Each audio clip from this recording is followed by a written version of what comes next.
त्यानंतर क्वेश्चन 26वा येतो, कोयना धरण कोणत्या नदीवर आहे? तर कोयना धरण जे आहे ते कोयना नदीवर आहे. बी जे आपला राईट आन्सर होईल.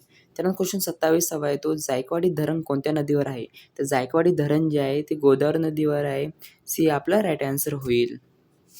त्यानंतर क्वेश्चन 28वा येतो, महाराष्ट्राचे सर्वात मोठे शहर कोणते? तर महाराष्ट्राचे सर्वात मोठे शहर जे आहे ते आहे, शहर बघितले तर शहर मुंबई शहर आपलं सगळ्यात मोठं शहर येतं मित्रांनो. सी जे आपला राईट आन्सर होईल.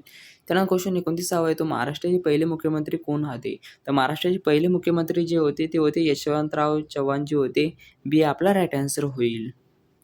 त्यानंतर क्वेश्चन 30वा येतो, महाराष्ट्राचे पहिले राज्यपाल कोण होते? तर महाराष्ट्राचे पहिले राज्यपाल जे आहे ते आहे श्रीप्रकाश जे आहे मित्रांनो. बी जे आपला राईट आन्सर होईल. त्यानंतर क्वेश्चन 31वा येतो, महाराष्ट्रात हिवाळी अधिवेशन कुठे भरते? तर महाराष्ट्रात हिवाळी अधिवेशन जे भरते मित्रांनो ते भरते नागपूर येथे भरते. सी आपला राईट आन्सर होईल. त्यानंतर क्वेश्चन 32वा येतो, महाराष्ट्राचा सर्वात मोठा जिल्हा कोणता? तर महाराष्ट्राचा सर्वात मोठा जिल्हा जो आहे मित्रांनो तो अहिल्यानगर जिल्हा आहे मित्रांनो. बी जे आपला राईट आन्सर होईल. त्यानंतर क्वेश्चन 33वा येतो, महाराष्ट्राचा सर्वात लहान जिल्हा कोणता? तर महाराष्ट्राचा सर्वात लहान जिल्हा जो आहे तो मुंबई शहर आहे मित्रांनो. बी जे आपला राईट आन्सर होईल. लहान जिल्हा बघतोय आपण तर मुंबई शहर येते. त्यानंतर क्वेश्चन 34वा येतो, महाराष्ट्राचे सर्वात मोठे बंदर कोणते? तर महाराष्ट्राचे सर्वात मोठे बंदर जे आहे मित्रांनो ते आहे मुंबई बंदर आहे. सी आपला राईट आन्सर होईल. त्यानंतर क्वेश्चन 35वा येतो, जवाहरलाल नेहरू बंदर JNPT कोणत्या जिल्ह्यात आहे? तर JNPT जे आहे मित्रांनो जवाहरलाल नेहरू बंदर जे आहे ते आहे रायगड जिल्ह्यामध्ये आहे. बी जे आपला राईट आन्सर होईल. त्यानंतर क्वेश्चन 36वा येतो, महाराष्ट्रात सर्वाधिक कापूस उत्पादन कोणत्या प्रदेशात होते? तर महाराष्ट्रात सर्वाधिक कापूस उत्पादन जे होते ते होते विदर्भामध्ये होते मित्रांनो. सी जे आपला राईट आन्सर होईल. त्यानंतर क्वेश्चन 37वा येतो, कापूस आंब्यासाठी प्रसिद्ध जिल्हा कोणता? तर हापूस आंब्यासाठी प्रसिद्ध जिल्हा जो आहे मित्रांनो हापूस आंब्यासाठी तो आहे रत्नागिरी जिल्हा आहे. बी जे आपला राईट आन्सर होईल. रत्नागिरी जिल्हा कुठे आहे? तर कोकणामध्ये आहे. त्यानंतर क्वेश्चन 38वा येतो, महाराष्ट्राचे सर्वात मोठे वाघ प्रकल्प कोणते? तर महाराष्ट्राचे सर्वात मोठे व्याघ्र प्रकल्प जे आहे वाघ प्रकल्प ते आहे ताडोबा अंधारी व्याघ्र प्रकल्प आहे मित्रांनो. बी जे आपला राईट आन्सर होईल. त्यानंतर क्वेश्चन 39वा येतो, महाराष्ट्रातील राज्य प्राणी शेकरू कोणत्या प्रकारचा प्राणी आहे? तर महाराष्ट्रातील राज्य प्राणी शेकरू जो आहे तो आहे महाकाय खार या प्रकारचा प्राणी आहे मित्रांनो. खार या प्रकारचा प्राणी आहे. तर सी जे आपला राईट आन्सर होईल. त्यानंतर क्वेश्चन 40वा येतो, महाराष्ट्रातील सर्वाधिक पर्जन्य कोणत्या भागात पडतो? तर महाराष्ट्रातील सर्वाधिक पर्जन्य जो भागात पडतो मित्रांनो ते कोकण भागात पडतो. सी जे आपला राईट आन्सर होईल. त्यानंतर क्वेश्चन 41वा येतो, महाराष्ट्रातील सर्वात नवीन जिल्हा कोणता? तर महाराष्ट्रातील सर्वात नवीन जिल्हा जो आहे तो पालघर जिल्हा आहे मित्रांनो. सी जे आपला राईट आन्सर होईल. त्यानंतर क्वेश्चन 42वा येतो, महाराष्ट्राच्या पूर्व भागात कोणती पर्वतरांग आहे? तर महाराष्ट्रात पूर्व भागात जी पर्वतरांग आहे मित्रांनो ती आहे सातपुडा गोंडवन टेकड्या आहे मित्रांनो. तर बी जे आपला राईट आन्सर होईल. त्यानंतर क्वेश्चन 43वा येतो, महाराष्ट्रातील सर्वात मोठे पठार कोणते? तर महाराष्ट्रातील सर्वात मोठे पठार जे आहे ते दख्खन पठार आहे मित्रांनो. तर बी जे आपला राईट आन्सर होईल. त्यानंतर क्वेश्चन 44वा येतो, महाराष्ट्रातील सर्वात मोठे अभयारण्य कोणते? तर महाराष्ट्रातील सर्वात मोठे अभयारण्य जे आहे मित्रांनो ते आहे नागझिरा वन्यजीव अभयारण्य आहे. बी जे आपला राईट आन्सर होईल. त्यानंतर क्वेश्चन 45वा येतो, महाराष्ट्रातील सर्वात मोठे शहर लोकसंख्येनुसार कोणते? लोकसंख्येनुसार जे शहर आहे मित्रांनो ते आहे ठाणे शहर आहे. डी जे आपला राईट आन्सर होईल. तर तो आपला हवामानाचा सगळ्यात पहिला क्वेश्चन मित्रांनो, महाराष्ट्रात मुख्यतः कोणत्या प्रकारचे हवामान आढळते? तर महाराष्ट्रात मुख्यतः प्रकारचे हवामान आढळते मित्रांनो तर उष्णकटिबंधीय मान्सूनी हवामान आढळते. सी जे आपला राईट आन्सर होईल. त्यानंतर क्वेश्चन दुसरा आहे तो, महाराष्ट्रात सर्वाधिक पाऊस कोणत्या प्रदेशात पडतो? तर महाराष्ट्रात सर्वाधिक पाऊस जो पडतो मित्रांनो ते कोकण विभागामध्ये पडतो. सी आपला राईट आन्सर होईल. त्यानंतर क्वेश्चन तिसरा येतो, महाराष्ट्रातील सर्वात कमी पर्जन्यमान कोणत्या प्रदेशात जिल्ह्यात आढळते? तर महाराष्ट्रातील सर्वात कमी पर्जन्यमान जे आढळते मित्रांनो ते मध्य महाराष्ट्र, अहमद आणि सोलापूर जिल्ह्यामध्ये आढळते मित्रांनो. सी जे आपला राईट आन्सर होईल. त्यानंतर क्वेश्चन चौथा येतो, महाराष्ट्रातील पावसाचा मुख्य स्रोत कोणता आहे? तर महाराष्ट्रातील पावसाचा मुख्य स्रोत जे आहे मित्रांनो ते नेतृत्व मान्सून आहे. बी आपला राईट आन्सर होईल. त्यानंतर क्वेश्चन 5वा येतो, महाराष्ट्रात पावसाळा साधारणपणे कधी सुरू होतो? तर महाराष्ट्रात पावसाळा साधारणपणे सुरू होतो मित्रांनो तो जून महिन्यात सुरू होतो. सी आपला राईट आन्सर होईल. त्या क्वेश्चन 6वा येतो, महाराष्ट्रात पावसाळा साधारणपणे कधी संपतो? तर महाराष्ट्रात पावसाळा जो संपतो मित्रांनो तो संपतो सप्टेंबर महिन्यात संपतो. सी आपला राईट आन्सर होईल.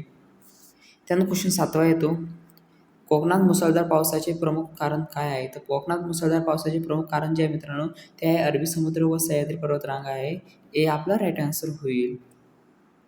त्यानंतर क्वेश्चन 8वा येतो, महाराष्ट्रात पर्जन्य छायेचा रेन शॅडो प्रदेश कोणता आहे? तर रेन शॅडो प्रदेश जे मित्रांनो ते आहे मराठवाडा व पश्चिम महाराष्ट्राचा काही भाग आहे मित्रांनो.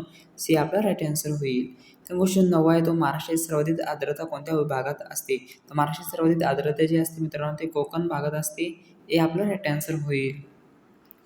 त्यानंतर क्वेश्चन 10वा येतो मित्रांनो, महाराष्ट्रातील सर्वाधिक उष्ण प्रदेश कोणता मानला जातो? तर महाराष्ट्रातील सर्वाधिक उष्ण प्रदेश जो मानला जातो मित्रांनो तो विदर्भ मानला जातो. बी आपला राईट आन्सर होईल.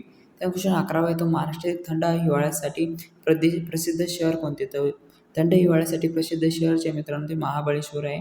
बी आपला राईट आन्सर होईल. त्यानंतर क्वेश्चन 12वा येतो, महाराष्ट्रात सर्वात जास्त पाऊस पडणाऱ्या ठिकाणापैकी एक कोणते? तर महाराष्ट्रात सर्वात जास्त पाऊस पडणाऱ्या ठिकाणापैकी एक ठिकाण जे आहे मित्रांनो ते महाबळेश्वर आहे. हे आपला राईट आन्सर होईल. त्यानंतर क्वेश्चन 13वा आहे तो, महाराष्ट्रातील उन्हाळा साधारण कोणत्या महिन्यात असतो? तर महाराष्ट्रात उन्हाळा जो साधारण असतो तो मार्च ते मे महिन्यापर्यंत असतो मित्रांनो. बी आपला राईट आन्सर होईल. त्यानंतर क्वेश्चन 14वा येतो, महाराष्ट्रात हिवाळा साधारण कोणत्या महिन्यात असतो? तर महाराष्ट्रात हिवाळा जो साधारण असतो मित्रांनो तो डिसेंबर ते फेब्रुवारी असतो. हे जे आपला राईट आन्सर होईल. त्यानंतर क्वेश्चन 15वा येतो, महाराष्ट्रातील हवामानावर सर्वाधिक प्रभाव कोणाचा आहे? महाराष्ट्रातील हवामानावर सर्वाधिक प्रभाव जो आहे मित्रांनो ते अरबी समुद्राचा आहे. हे आपला राईट आन्सर होईल. त्यानंतर क्वेश्चन 16वा येतो, महाराष्ट्रातील पर्जन्याचे प्रमुख स्वरूप कोणते? तर महाराष्ट्रातील पर्जन्याचे प्रमुख स्वरूप जे आहे मित्रांनो ते आहे पर्वतीय ऑरोग्राफिक पाऊस आहे मित्रांनो. सी आपला राईट आन्सर होईल. त्यानंतर क्वेश्चन 17वा येतो, सह्याद्री पर्वताच्या पूर्वेकडील भागात पाऊस कमी पडण्याचे कारण काय? सह्याद्री पर्वताच्या पूर्वेकडील भागाचे पाऊस कमी पडण्याचे कारण जे आहे मित्रांनो ते आहे पर्जन्य छाया परिणाम आहे मित्रांनो. ए जे आपला राईट आन्सर होईल. त्यानंतर क्वेश्चन 18वा येतो, महाराष्ट्रातील कोरडा प्रदेश कोणता? तर महाराष्ट्रातील कोरडा प्रदेश जो मित्रांनो तो मराठवाडा आहे. बी जे आपला राईट आन्सर होईल. त्यानंतर क्वेश्चन 19वा येतो, महाराष्ट्रातील सर्वाधिक दमट हवामान कुठे आढळते? तर महाराष्ट्रातील सर्वाधिक दमट हवामान जे आढळते मित्रांनो त्या आढळते कोकण किनारपट्टीवर आढळते. ए जे आपला राईट आन्सर होईल. त्यानंतर क्वेश्चन 20वा येतो, महाराष्ट्रात पाऊस प्रामुख्याने कोणत्या वाऱ्यामुळे पडतो? महाराष्ट्रात पाऊस प्रामुख्याने जे पडतो ते नैऋत्य मान्सून वाऱ्यामुळे पडतो. ए जे आपला राईट आन्सर होईल. त्यानंतर क्वेश्चन 21वा येतो, विदर्भात उन्हाळ्यात तापमान साधारण कितीपर्यंत पोहोचू शकते? तर विदर्भात उन्हाळ्यात तापमान जे साधारणपणे पोहोचू शकते मित्रांनो ते 45 डिग्री सेल्सिअसपर्यंत पोहोचू शकते. डी जे आपला राईट आन्सर होईल. त्यानंतर क्वेश्चन 22वा येतो, महाराष्ट्रातील हवामानाचे प्रमुख ऋतू किती मानले जातात? महाराष्ट्रातील हवामानाचे प्रमुख ऋतू जे मानले जातात ते 3 ऋतू मानले जातात मित्रांनो, उन्हाळा, पावसाळा, हिवाळा. बी जे आपला राईट आन्सर होईल. त्यानंतर क्वेश्चन 23वा येतो, महाराष्ट्रातील ऑक्टोबर महिन्यातील उष्ण व दमट हवामानाला काय म्हणतात? तर उष्ण व दमट हवामानाला जे म्हणतात मित्रांनो ते ऑक्टोबर हीट म्हणतात मित्रांनो. बी जे आपला राईट आन्सर होईल. त्यानंतर क्वेश्चन 24वा येतो मित्रांनो, महाराष्ट्रात पाऊस आणणारे ढग प्रामुख्याने कोणत्या समुद्रातून येतात? तर महाराष्ट्रात पाऊस आणणारे ढग जे येतात ते अरबी समुद्रातून येतात मित्रांनो. ए जे आपला राईट आन्सर होईल. त्यानंतर क्वेश्चन 25वा येतो, महाराष्ट्रातील हवामानावर प्रभाव टाकणारी प्रमुख पर्वतरांग कोणती? तर महाराष्ट्रातील हवामानावर प्रभाव टाकणारी प्रमुख पर्वतरांग जे आहे मित्रांनो ते सह्याद्री पर्वतरांग आहे. सह्याद्री पश्चिम घाट त्याला म्हणतो आपण. सी जे आपला राईट आन्सर होईल. तर मित्रांनो व्हिडिओ आवडला असेल तर लाईक, शेअर व सबस्क्राईब करा आणि नोट्स लागत असेल तर व्हॉट्सअप ग्रुपला जॉईन करू शकता.